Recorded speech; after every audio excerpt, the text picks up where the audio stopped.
वहाँ पे एक ऑफिसर थे टीओ साहब, उन्होंने बोला कि आपका नाम अनाउंस हो रहा है, आप मंच में चढ़िएगा कि हम दूसरे को चढ़ा दें इस पे। कार्यक्रम में गई तो ना ही मुझे वहाँ पे एक गिलास पानी तक मुझे नहीं पूछा गया, ना दी गई। पूछा गया हालांकि आपके लिए सर्किट हाउस में हम कमरा बुक किए हैं तो आप आना चाहती हैं, तो पे मैं बैठी थी, वहाँ टेबल पे जूठा नाश्ता ग्लास पड़ा हुआ था, वो भी साफ नहीं किया गया। एक होमगार्ड का जवान तक मुझे नहीं दिया गया जो मुझे रिसीव करके मंच तक ले जाए। ऐसे उंगली दिखाया गया ऐसे कि नीचे से भी जो ऑफिसर्स बैठे थे वो मुझे कार्यक्रम ऐसा बंद कीजिए, ऐसे उंगली दिखा के कि बुलाया गया था और यहाँ बुला के आपका अपमान किया गया था, आप मंच से रोई भी, क्या करना चाहिए?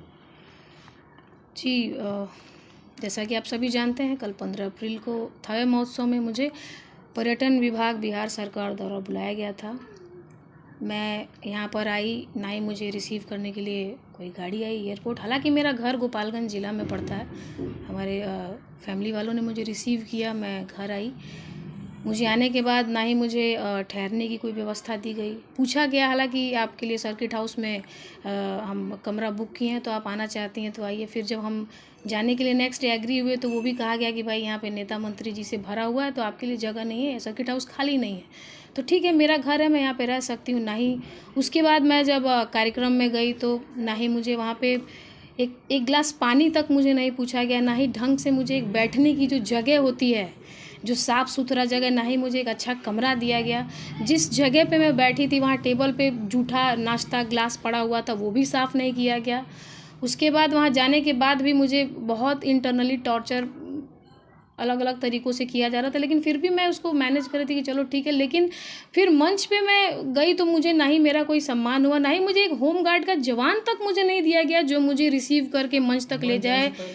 या हाँ, और मंच पे जब अनाउंस हुआ मेरा नाम कि प्रियंका सिंह को परफॉर्म करना है, तो उसके बाद थोड़ा, जैसे मेरी आदत है, हर आर्टिस्ट का एक रूल है, एक बना रहता है कि हम इस तरह से शुरुआत करेंगे।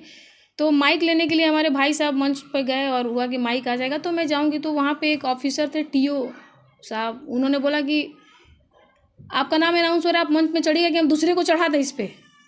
तो मैंने इसका जवाब नहीं दिया क्योंकि मैं नहीं चाहती थी कि यहाँ पे कार्यक्रम के पहले मैं कितना बजे समय था आपका चढ़ने का? और मेरा टाइम चूँकि 8 से 9 का स्लॉट था मेरा, लेकिन मुझे 11 बजे समय दिया गया और मुझे इस बारे में कोई जानकारी नहीं थी।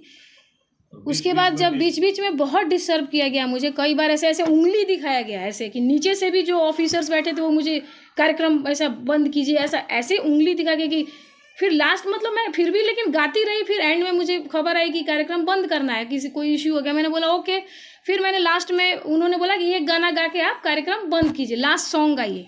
जब पब्लिक उसमें इंजॉय कर रही थी, झूम रही थी, लोग डिमांड कर रहे थे, उस समय ये कहा गया कि कार्यक्रम बंद करना है। और तो मैंने बोला ठीक है। उन्होंने बोला एक गाना गाइए और उसका कार्यक्रम, जी मैं बता रही हूँ आपको। उसके बाद एक गाना, मैं मेरे वतन के लोगों, जो मैं बचपन से गोपालगंज जिले के सभी लोग जानते हैं कि उस गाने से मेरी शुरुआत है। मैंने सोचा कि मैं इस गाने से समापन करती हूँ, क्योंकि जो हमारे देश के जो सैनिक हैं जी, तो वो मैं इस ऐतिहासिक गाने को गाने के दौरान मेरा माइक छीन लिया गया। और माइक लिटरली छीन के, मैं कुछ बोलना चाहती थी, मुझे बोलने नहीं दिया गया। माइक छीन के मेरे साथ बदसलूकी की गई। मैंने बोला कि भाई मतलब मैं रो के आई हूँ कल, मैं माता के दरबार में, माई के दरबार में एक बेटी कल रो के आई है, और इसका इंसाफ तो मैं माता रानी पे ही छोड़ती हूँ कि थावे वाली मैया जो इसका इंसाफ करेंगी।